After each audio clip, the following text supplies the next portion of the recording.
Good evening to everyone. I want to thank all of you for coming this evening. We are this evening going to go through a Hydro One equity participation proposal that the Mohawk Council is considering at this time.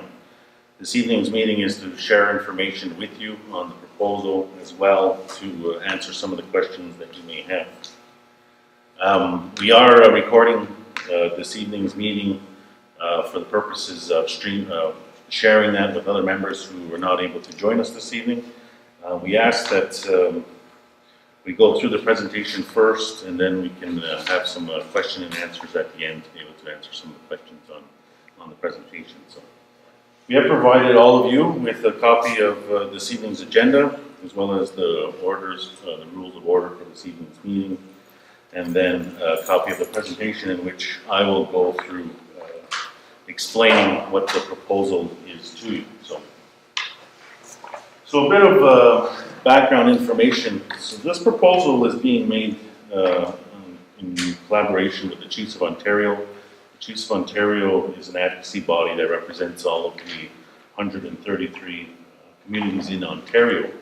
The Mohawk Council of Akwesasne, being one of those communities, is represented by the Chiefs of Ontario. As well, we are represented by an organization similar in the Quebec portion, which is known as the Assembly of First Nations Quebec and Labrador.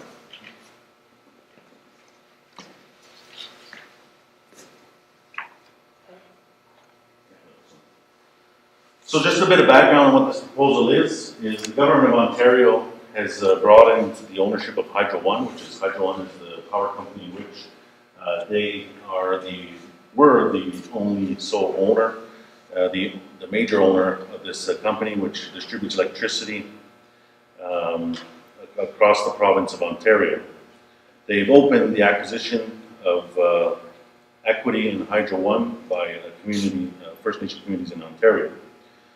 So the province of Ontario has looked at selling this company and has approached the communities in Ontario and said that we're in a position to offer you an equity stake in this proposal. So in October of 2015, the Chiefs in Assembly authorized the Chiefs Committee on Energy to negotiate an agreement in principle for the purchase of shares in the Hydro One company.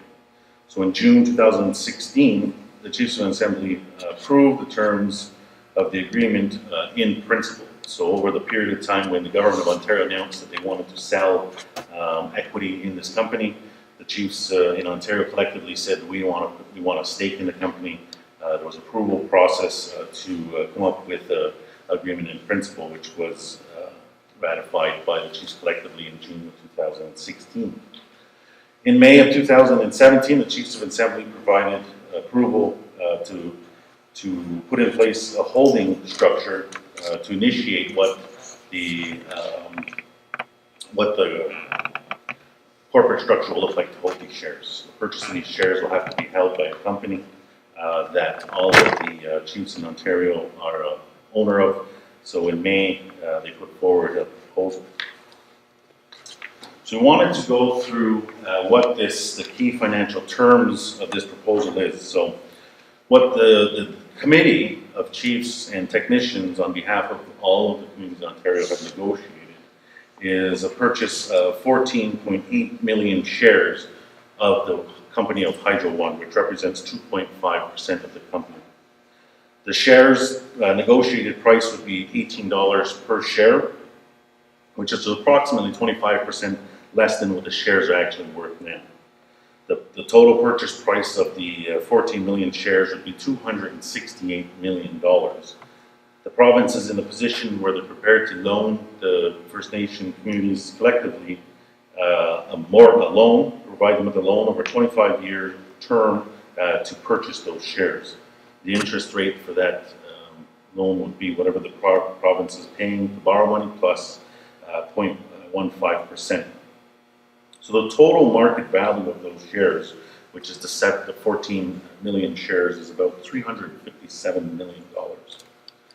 And also the market value of the loan is 150% fixed, as well as part of the deal that the Chiefs of Ontario has negotiated with this package is that the province of Ontario, if the proposal is accepted, the purchase of the 14 million shares, the province of Ontario would also provide $45 million as part of the initiative to enter into this agreement, which would be, once it's ratified, which we'll talk about a little bit later, how we're going to get to ratification, they'll provide $45 million as part of the deal. Also, the closing date that has been set for this deal is December 29th, but the internal closing date that communities such as ourselves has to come to acceptance or rejection of this is early October. So that is over the last 3-4 months, our council has provided 3 presentations to the community on this. This is our 4th one, and then next week we have another one scheduled to provide presentations to the community to get feedback and answer any questions in which the community has. So part of the offer from Ontario is that out of the 133 communities that exist in Ontario, the province has stipulated that they need 80% of the communities to accept the deal. So there's 133, 106 of the communities have to agree that they're prepared to enter into this arrangement before the province of Ontario will proceed with it, because otherwise they will not entertain moving forward because there's not enough interest in it. So earlier I talked about there was a corporate structure or holding structure that would be instituted in the acquisition of these shares. So in this slide here shows what that corporate structure will look like. So this is us here, our First Nation partners, which is the 133 communities that exist through Ontario.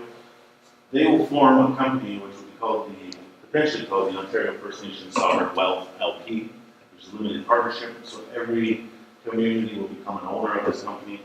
This company, representing our community, will then form 2 companies. One company will be Ontario First Nation Power Holding Company, and the other company will be the Ontario First Nations Capital Wealth Fund Company.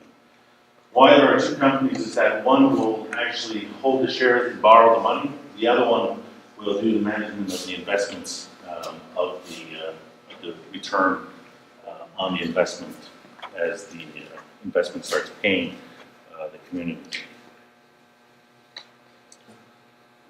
So the next slide talks a bit about the Chiefs of Ontario have conducted due diligence over a 2-phase process and recommends the following. So it's that the initial investment, the $45 million which the province has said they'll put into the deal,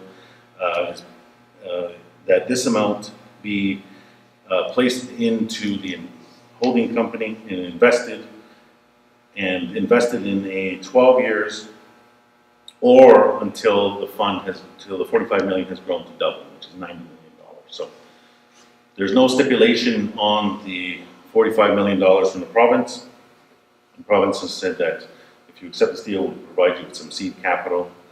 What the Chiefs Committee is suggesting that $45 million be invested immediately and into investment fund from the First Nation Capital Wealth Fund and remain there at least for 12 years or until the fund has doubled.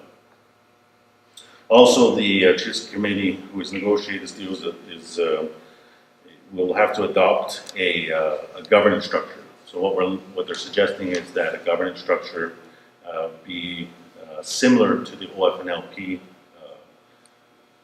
governance structure that exists. So just go back one slide there.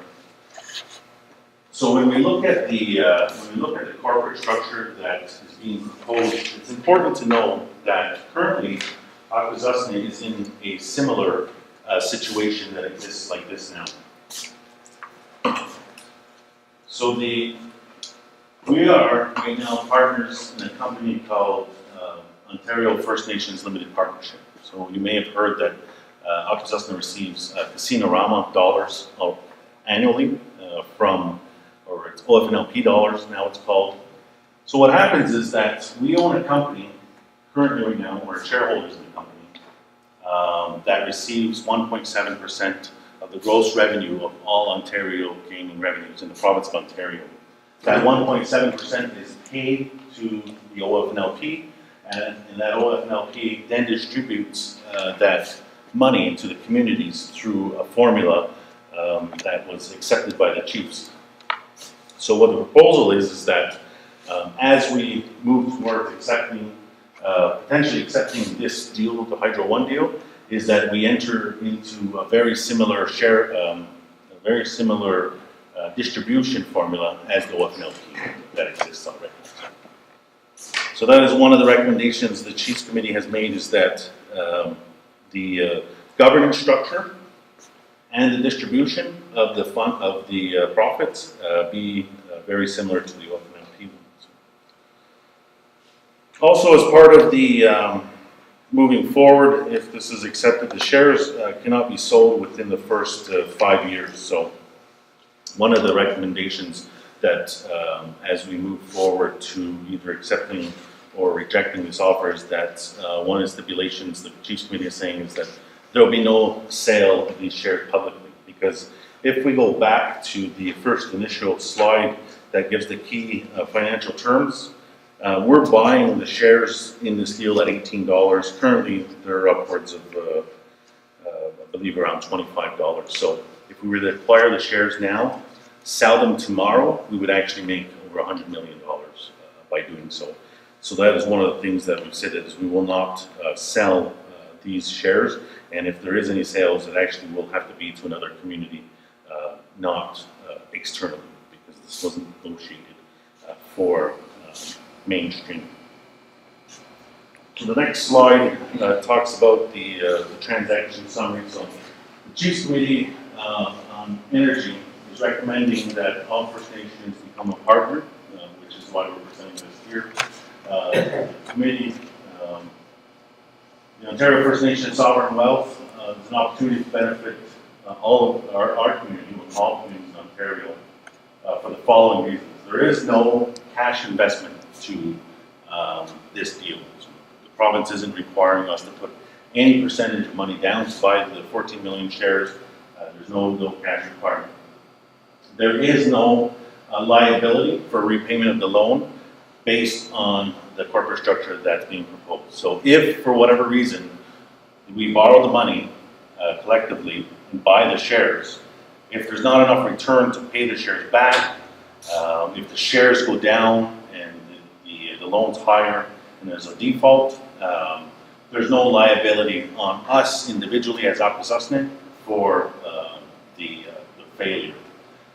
The transaction will not derogate from any rights or past grievances against Ontario Hydro One, OPG, or the province. So there's a non-derogation clause in here. If we enter into this agreement, it doesn't mean that we're signing away any rights that we have on grievances against the province of Ontario, Hydro One, Ontario Hydro, and any of the energy subsidiaries that the province owns.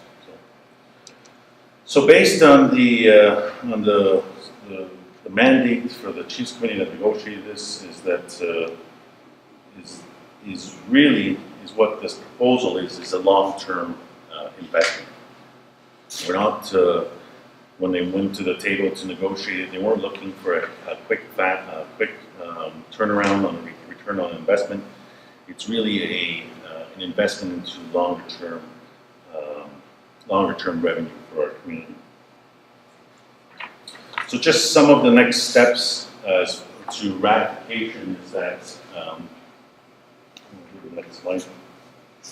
So this is a bit of a flow chart here. So getting to accepting. So each individual community in the province is looking to engage with their communities, which we are doing here tonight, to provide you with that information. Our community will have to decide whether or not this is an agreement that we're prepared to enter into. There have been a number of information sessions in which I have attended that Chiefs of Ontario has provided to our community. We're providing that to you tonight. And then our council will be required, if the community is comfortable with it, to pass a resolution saying that we're prepared to enter into this agreement. We'll have to execute a number of documents as well. All remaining participating First Nations will have to sign packages for the wealth planning for September, targeting early closing date in October. So basically, we are moving towards acceptance or rejection, and we're pushing towards acceptance of this proposal. We will have to pass a resolution accepting it. The other thing too, though, that's important to note is that, again, when we go back to the original first couple slides, 106 of the communities in Ontario have to say yes to the deal before the deal will proceed forward. So we are only one of those communities of the 133. If collectively through Ontario the chiefs we don't obtain the 106, then the deal is off the table. So when we talked about the board governance, I talked a bit about the OFNLP, or the Casino dollars that exist. There's a board of directors that exists there in the corporation. So one of the proposals right now is that the board that we set up to oversee this would have representation from all of the regional organizations in Ontario, which is the Grand Council of Treaty 3, the Akwesasne Nation, the Union of Ontario Indians, the Association of Iroquois and Allied Indians, the Independent First Nations, as well as their unaffiliated First Nations. So we are part of one of the 11 independent First Nation communities in Ontario. We would have a representative sitting on the board. Very similar, again, to we do have a rep on the Casino-Rama OFNLP board that exists now, so that oversees it, advocates, or more so provides reports and helps oversee the funding. Next. So again, just a bit of this, some more timelines on this presentation. Through June, July, and August, there have been information sessions happening across province and individual communities, and then into July, August, September, October is when we're trying to. They're proposing to wrap this up for acceptance. Next slide. So just another timeline. Moving forward of some of the documentation that has to be executed if our community is prepared to enter into this. And again, as I mentioned earlier, the closing date for the actual financial deal is December 2017. We need to make that determination by near the end of October whether or not we're prepared to enter into this deal. Next slide. So these are just some of the members of the negotiating team, the Chiefs Committee on Energy, specifically for this proposal. So one of the things that we've heard over the last several months while we've been doing this presentation is why is the province doing this, right? The province of Ontario is providing 14 million shares that are worth about $268 million, so over a quarter of $1 billion, and they're providing a loan for 25 years. So they're providing a loan for $268 million, a loan for 25 years. So one of the things politically is that we have to put out there is that this premier under the current government is looking to improve relations with communities in Ontario, as well looking to find ways that communities can sustain themselves. There have been a number of initiatives that we have undertaken as well to look at some long-term viable solutions to some challenges. One of them being the tobacco law and that development. The province has been working closely with us on that. The other thing is that there is a good chance that this government in Ontario may not be reelected. So they're trying to get this deal done before the end of their mandate. And the last one of the other factors is that the province. The reason why they went to sell this company is that they're a bit cash strapped now. So they needed to raise some money. So they said, we have this company that we mostly own ourselves. Let's put it to the market and let's sell some of these shares to raise money. So they've gone ahead and raised the money. The thing that they forgot was that they are an agent of the Crown, and they have a duty to consult with communities before they make any decisions that adversely affect our people, and I mean people collectively. So given the fact that Hydro One has, hundreds and hundreds of $millions of assets in communities, has many ongoing disputes and also negotiations to resolve grievances in communities, they proceeded to say that we're going to sell the company, actually went forward to sell the company and didn't consult with our people collectively. And in lieu of not challenging their decision to not consult, they've said that they'll make us an owner in equity, and that's 2.5% at the end of the day. So again, this deal is designed to be a long-term investment. So we will become owners, 2.5% owners collectively. It is not estimated that any returns will be given in the next 12 years, and that would be initially the $45 million. What will happen is that we borrow the money, there are shares, dividends are paid as a shareholder. Those profits will then be used to pay the loan down, and over the next 12 to 15 years, the loan will become lower, the profits will be higher, and then start paying out. That's where we go back to the corporate structure. When we have the company that's borrowing, the company that's managing, the managing company will be responsible to invest some of these returns or dividends to ensure that the whole pot of money grows further. So it's really designed around long-term longevity of a stream of funding.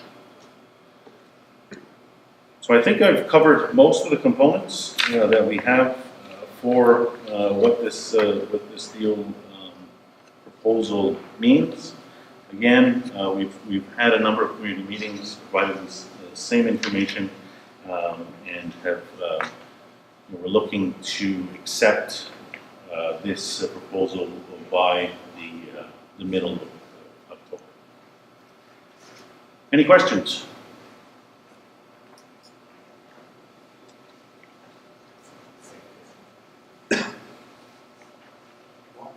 Abram, why are they just picking on First Nations?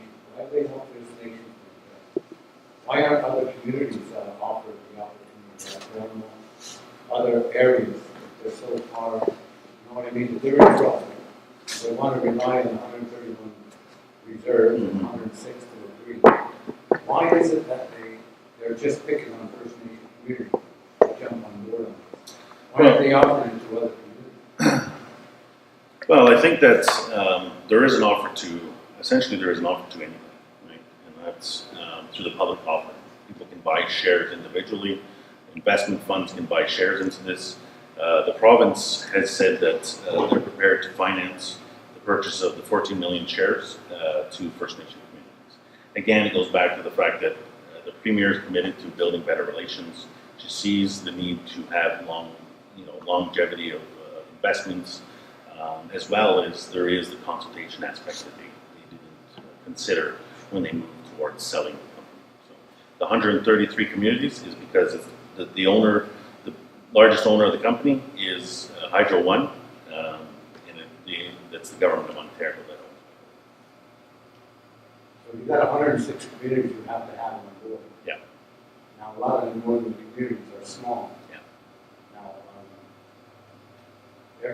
you're saying that they're going to invest, they're going to put $45 million at no cost to you to sign an agreement with Hydro One. Right?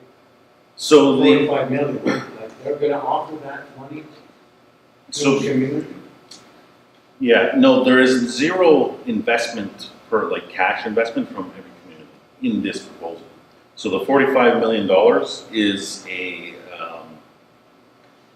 a capital investment that the province of Ontario is proposing over and above part of this deal, but it's not included in the shares itself. Is that just to enter you into the agreement? The province, yeah, to a certain degree, yes. But the province has said that the $45 million does not have to be part of the investment mechanism that we're proposing. Because what is going to happen is that if we enter into this deal, the actual return will not happen at least for 12 years, right? So communities now won't see anything. So the province has said, we'll give you the 45 million. If you want, you're prepared, you can distribute that to every community through your formulas. But what they're recommending through this, through the negotiations, is that that 45 million be invested into a fund. I'm not too familiar with Hydro One. Where's the power for Hydro One coming from? Through the many power generating facilities in Ontario. So Hydro One is a transporter of electricity as well as a retailer. So they don't make any power. OPG makes the power as well as Bruce Power in Ontario. They only transmit it and sell it to the user. So would that change all our power lines here? No. The closest asset of Hydro One is on the outside of Cornwall, probably the Bonneville area, as well as Long Sault. So anywhere that's not serviced by Cornwall Electric would be Hydro One. Now, are they clear of that? Hydro One? Hydro One is in trouble. I don't believe so. I mean, I think that there is some debt. I don't believe that every company operates with zero debt. That's the only thing I was concerned about at the beginning. I said, why are they picking on all the reserves? Mhm. Why aren't they offering other people? But the province has actually negotiated a similar deal, and I don't know all the particulars, but with one of the unions in Ontario. Have said that we'll provide you with, I believe it's the union actually that works for Hydro One, that has employees that work for Hydro One, have said that we'll provide you with this package, investment package. We'll finance the shares for you, in obviously exchange for a number of things in the union. Yeah. It sounds like it's pretty depth, like there's a lot to this. There is quite a bit to it. There's no And doubt. for you to, in October, it's pretty close. It's Mhm. next month. Well, we have been providing this information to the community. Look, this is what you're getting. So are you going to go to a referendum style to the community to purchase this or enter into that agreement? Based on the feedback that we're having in these discussions, we'll make the decision based on that. And sign a resolution accordingly. To proceed with entering into this, again, it has to be accepted by 106 communities in Ontario. So if we don't collectively achieve that, it's not going anywhere. And I have to, the way the corporate structure is designed is that there is no cash investment by us as a community, as well as there is no liability to our community because of the fact that we become now shareholders of the company. That company forms another company to borrow the money, so we're protected. So if this deal goes bad, we don't lose anything. What's the ultimate 2.5% after 12 years? What's the return on that after 12 years on 2.5% to the community? Yeah, so when we look back at the corporate structure, let me pull that one. Again, what we're looking at is that this company is going to borrow the money, this company is going to manage the money, and I don't have the particular numbers as it exists now, but the plan is to be able to build up that fund. So at some point when it does start returning in about 12 years, that we invest it back in for a few more years. Because, as it exists now, we get $4 million out of the structure we have now through Casino-Rama or FNLP. Some of these communities that could become partners are getting, $100,000. $100,000 is a lot, but when you think about it in community infrastructure, it's not, right? So the design of this is for long term, and it's pretty, not substantial, but something that's, going to make a difference on the ground. So, I mean, as we move forward, we can start, we'll provide those projections.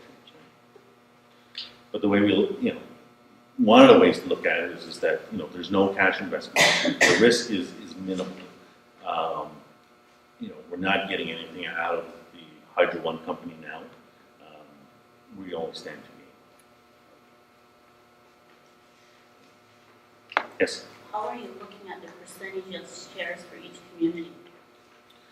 The Is that you'll be purchasing? it'll be collective, right? So when we look, every community there will be 130, potentially 130 33 shares in this company. Each community, regardless of size, will own a share. Right? So this company is the one that's going to hold the 14 million shares. So when we talk about what the distribution will be to each community, the proposal is the same formula that we use now for Casino-Rama, which is there's a base based on population as well as a remoteness factor. That same formula is that's being proposed that we use now for the distribution of the money. So every shareholder has the same amount of shares. It's just when the benefits come in, how that's going to be distributed. And so it'll be the same as what we're paying back also? Like the Yeah. same? Yeah. Yes. Yeah. Everybody's stake is the same regardless of size of the community. But the distribution will be different. So we stand to gain the second largest return on this, because we are the second largest community. Six Nations is the first. And the other thing too, though, is important to mention is that as the loan comes down and is amortized, there will be some value in those shares. Our value of the shares we can pledge as collateral after a certain period of time. Again, the 5 years we can't sell any of the shares. We will be able to use that asset as it grows as a collateral. Similar to any commercial deal that exists now. Any person who owns or company that owns shares can pledge their shares as collateral to buy for loans or anything else like that. Abram, if this is for the 130 plus reserves in Ontario, right? This is through the Chief of Ontario, and they're offering the First Nation communities in Ontario to invest. Where does Quebec come in? The Quebec government or Well, St. Bridget's, it's not the Quebec portion of the reserve. no, They're it's- only offering this to the Ontario side. yeah. So we don't differentiate Quebec and Ontario when it comes to the benefits. So the Casino-Rama dollars that I talked about earlier is distributed to the community regardless of Ontario. The government's view, the community has won, so Well, I know they had a hard time with OLG. I know they had to fight and they had to argue with the Yeah. fact that. Yeah. because of the reserve- So one of the things that we've been pushing is that we not get away from the existing formula for the OLG formula, the Casino-Rama formula, because there's a heavy push right now from the north to have more remoteness factor, more northern factor, which would then just come from everybody else's share. Right? So at the same time, if those negotiations open back up, we are potentially running the risk of other communities saying that 2/3 of Akwesasne is in Quebec. So that's why we've said that this formula has worked for the last 20 years. Let's continue to use it.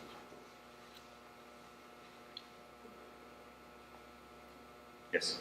Just for his question, with regard to Ontario Quebec, at the time they were negotiating the OFNLP, they did challenge Akwesasne on the Quebec portion versus the Ontario portion. And I was in the room at the time when the discussion was going on. We had to have our CAO at the time call INAC to get a letter sent, and that letter confirmed that they looked at Akwesasne as one community. It's not to differentiate. That's what we put forward at the OFNLP negotiation, and it was accepted.